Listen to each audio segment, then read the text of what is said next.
Welcome back to our channel where we dive deep into the life of Kashima, who has to manage school and babysitting duty. Before we move on, don't forget to hit the subscribe button so you never miss out on the latest anime. Having lost his parents in a plane crash, our protagonist is left all alone to care for his toddler brother Kotaro. With no relatives to turn to, Kashima is relieved when he's approached by Morinomiya Academy, whose chairwoman offers to become their guardian. In exchange for shelter and food, he has to look after the teacher's children when he does not have classes. Although the offer seems strange, Kashima agrees. Who says only women can look after kids? Gender equality for the win! The young infants are hesitant when they first meet Kashima, but the current caregiver Usaida gives him a kind welcome.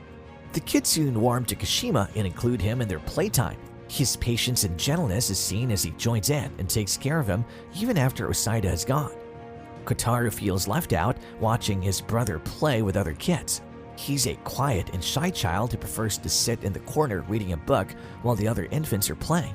Soon, the teachers arrive to collect their children and introduce themselves to the babysitter. Exhausted at the end of the day, Kashima takes a sigh of relief. Looking after a single brother is easy, but an army of toddlers is a whole different ballgame. When Kashima checks up on Kotaro, he's horrified to feel he has a fever. He rushes him to the hospital, where the doctor assures him it's just because of the change in environment. Outside the hospital, Kashima breaks down as he realizes he's truly alone in this world. The chairwoman comforts him and he feels hopeful again. The next day, things change for the better as Kashima starts his first day at the school and even the kids in the center befriend Kotaro. Kashima's slumber is cut short as a chairwoman barges into his room at 5 in the morning. She forces him to get ready and informs him that all his breaks would now be used for babysitting. She also gets him a new uniform. Despite her harshness, she does seem to have a soft side. Kashima wipes away tears and accepts the reality that this is their new home now. After his shift at the babysitting club is over, he walks to his class, but much to his humiliation, a line of babies headed by Kotaro follows him. His onlooking classmates laugh at this strange scene. A student of the gifted class, Inomata, scolds him for causing so much commotion. Turns out that Usaida got sick and had to go to the nurse's office, so Kashima and Inomata look after the kids. Having never dealt with toddlers before, Inomata feels left out. However, the babies soon cuddle up with her, and in no time at all, the otherwise harsh student is snoozing with a stuffed animal. Meanwhile, Kashima asks his brother if he wants to go on a trip to the zoo, but before he can answer, Usaida suggests that they take all the infants as a field trip. The idea appeals to the babysitter and he receives permission from the chairwoman. The trip is entertaining and free of any incident except for when one of the infants, Taka, gets lost. Having argued with his elder brother before, he feels lonely on the trip. He then sees someone that resembles his sibling and follows him, but soon enough it grows dark. Realizing that he's lost, Taka begins to cry until his brother finally finds him. Brothers are the biggest bullies, but will be there whenever they're needed. Valentine's Day, truly a day when love is in the air. Even a strict institute like Morinomiya Academy is alive with pining schoolgirls and hopeful guys waiting to receive chocolates. Ever the stick in the mud, Inomata despises this public show of affection and makes her feelings known. Meanwhile, after hearing the fun Inomata had with the kids, a popular guy from her class offers to join the babysitting club too. However, he gets a nosebleed every time he touches a child, which forces Kashima to refuse his offer. I guess the poor boy is suffering from cuteness overload. On the way back from school, Kashima buys Inomata a box of chocolate, which the blushing girl accepts with confusion. Love is a confusing thing after all. Even the chairwoman receives a tray full of chocolates. As the weather gets colder, Kashima's gym class is cut short when the kids are brought out to enjoy the season. The toddlers are an instant hit with his class as the students begin to play with the babies. However, when a strange person holds one of the kids, Kashima instantly reacts and tries to save it. No need for it though, as the person turns out to be the baby's father. A famous actor, the man has been unable to spend too much time with his children and on his day off wishes to play with them.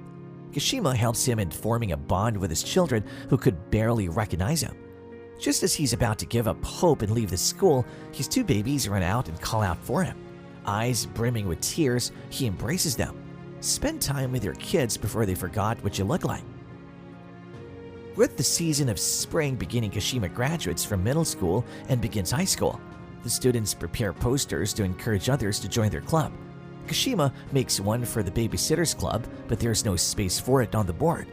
Usaida appreciates Kashima's optimism and leads him to the other clubs to introduce his own. As always, the train of babies follows them. The toddlers are soon distracted by the smell of sweets and wander off into the cooking club. Any sugary item truly will drive a child insane. Here, Inomata looks after them until Kashima tracks them down. They next visit the sports club where our babysitter feels left out, seeing the fun the other kids of his age are having. The kid senses that he's feeling gloomy, so bring cookies to cheer him up, and Kotaro even forces a member of the baseball team to apply for the babysitters club, much to Kashima's delight. The next day, our protagonist is barely able to get himself out of bed.